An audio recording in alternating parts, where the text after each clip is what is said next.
পিছনের গুনাহ মাফ করে নতুন করে নিজেকে আল্লাহর ইবাদত ঈমান আমলের দ্বারা সজ্জিত করার একটা শ্রেষ্ঠতম সিজন মৌসুম আসতেছে, সেটা হলো মাহে রমজান।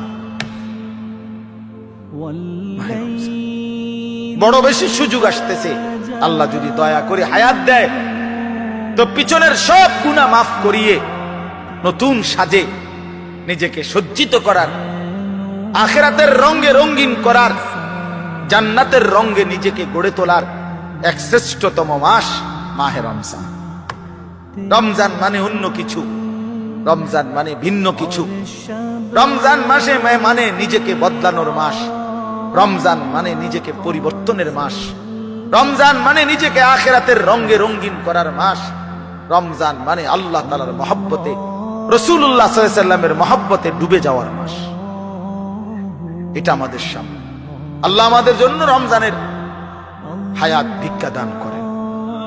আল্লাহ যেন আমাদের সকলকে রমজান পর্যন্ত পৌঁছিয়ে দেন।